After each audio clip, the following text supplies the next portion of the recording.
being born, going to school, taking your first driving lesson and then doing a driving test, getting married,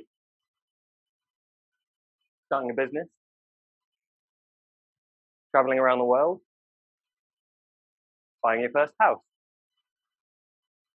raising a family, growing old with the person that you love, and dying.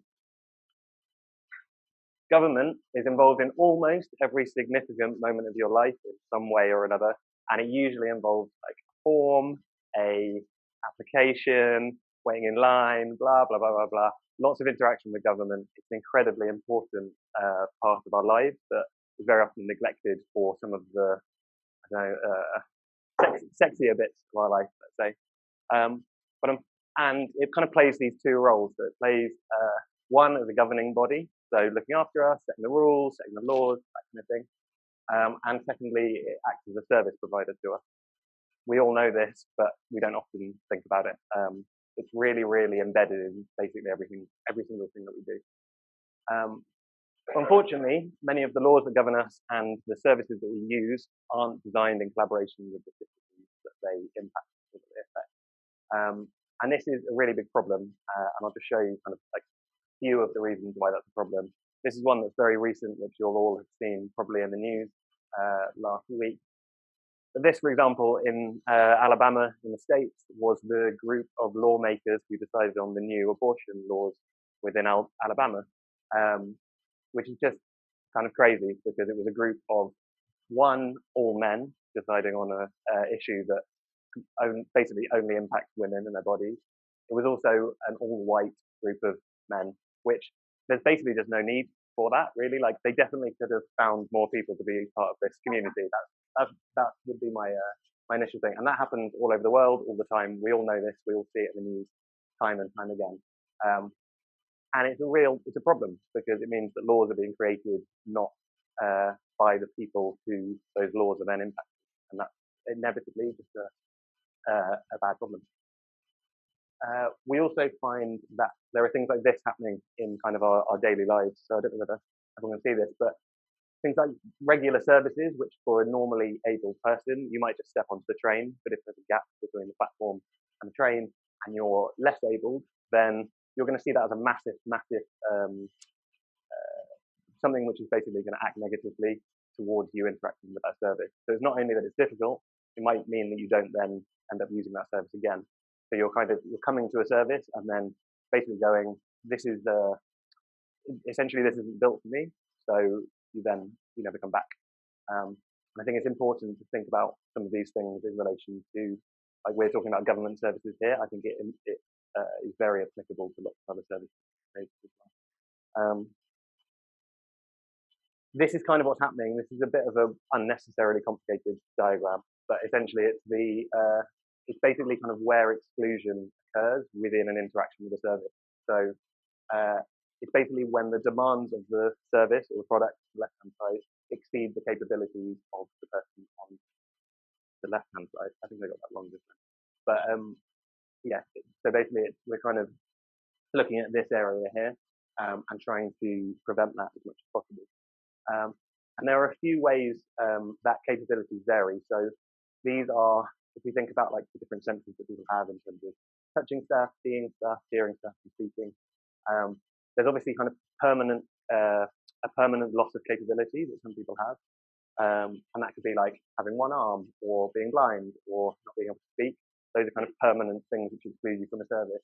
But there's also temporary capabilities. So things like if your arm's broken, you can't interact with that service when your arm's broken, but then it might heal again, so you might be able to interact with it in the future.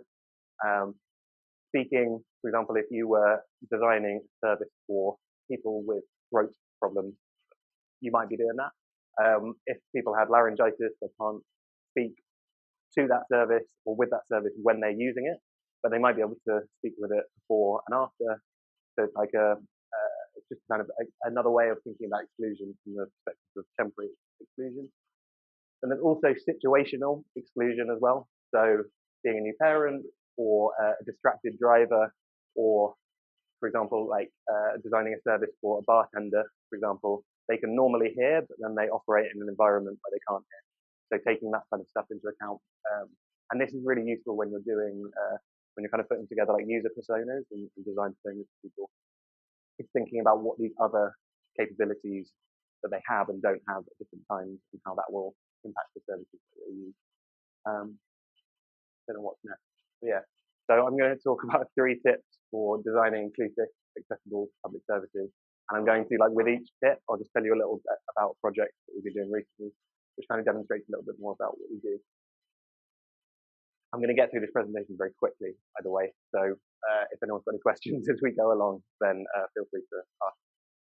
The number one thing for designing for inclusion is stop guessing about how people interact with a service or the product and go out and ask them, because that's by far the best way to find out what people are doing when they're interacting with your service and how they think about their service. And we basically worked on a program that was focused on migration into the UK and migration across Europe.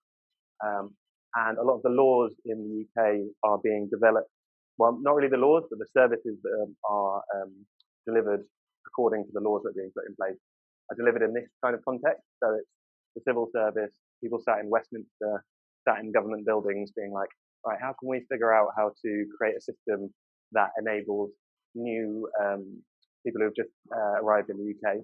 How can we kind of build systems that meet their needs? And basically everyone's looking around being like, I don't even know what language they speak, or like, I don't know where they've come from. I don't know, like, there's just so many very, very basic questions which are being asked about services like this, which are really, really important for a huge number of different reasons. So one of the things that Polar Insight does is we basically work in these contexts to try and connect people like this with the users of these different services. This is something that we did last year, which was basically a focus group with, we were focusing on the asylum process within the UK, and we basically recruited about 50 different asylum seekers within the UK to get a sense of basically what their interactions were with the UK at different periods when they were either arriving in the UK, or one thing which we found was quite common was so a lot of people make the journey to the UK from a war-torn country, for example. So Syria at the moment is a big kind of focus for the UK around this. And one thing there was that actually there's a lot of people from Syria already living in the UK who, when the civil war broke out, whenever that was, 10 years ago-ish, maybe a little bit less, there was lots of people living in the UK who then wanted to claim asylum. So they basically became refugees, but they were already living within communities in the UK and already had access to lots of different government services. So this was something which the perception within this particular scenario was that everyone interacting with the service had just arrived in the country, so needed to know, they needed very basic knowledge about where to go and who to talk to. Actually, a huge percentage of people knew the country, knew who to interact with, knew where to go, knew where to access support. So actually, for that group of people, you could offer a service that was relatively light or simple for them. And what that meant is that by basically splitting out that group into lots of different smaller groups, you could then find the people who needed a lot more of an intense level of service. So you could do things like make sure that you had translators there, make sure that you had support, emotional support. Lots of these people have things like PTSD, kind of post-traumatic stress disorder from these journeys. So basically what this process did was, by involving people who are going through this process, it then meant that that service was kind of redesigned and rejigged to enable them to achieve better outcomes.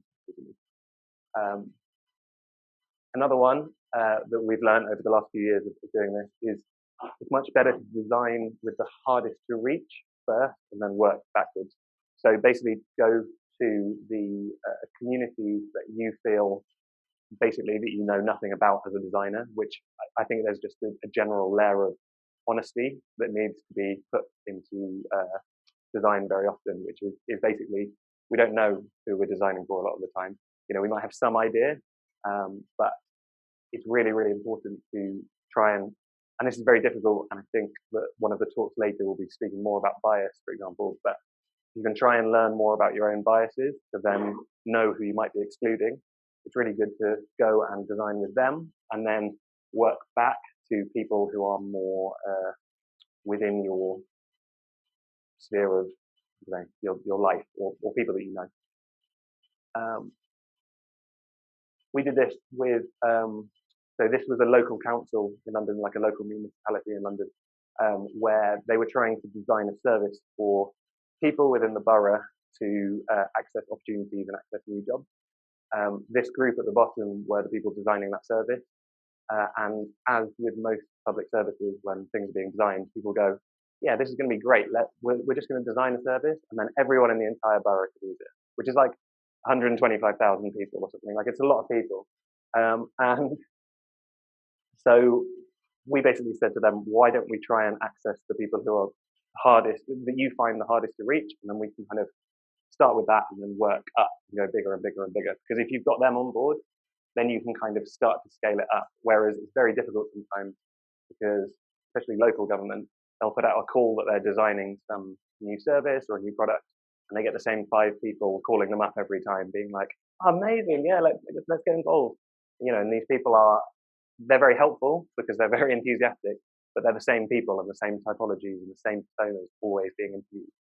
So basically, we worked with them to access a kind of I don't know if anyone has read anything about like intersectionality. So the idea of people who are, it's basically, my understanding of it is that you're part of many, many different minority groups at the same time. So we basically tried to come up with some vague personas of intersectional people within that borough. So people from a minority ethnic background who also happen to be gay or who also happen to have some sort of disability. But like that as an example was the thing we were trying to design around, just to make sure that we were kind of working against our biases.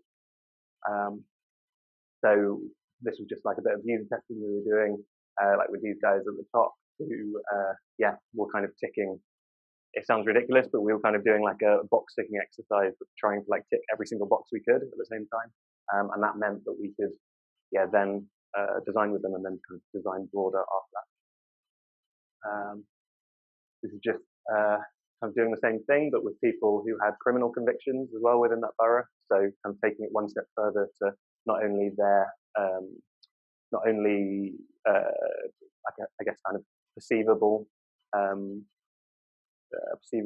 differences, but also things which were part of their personality and part of their, not their personality, part of their interactions with different things. And then we just do user testing with them. And then the third thing is basically the idea that exclusion increases your risk of failure, whereas inclusion reduces it. And this is just really, really important because I think all of this is basically anytime anyone is designing anything, there is an element of risk within it.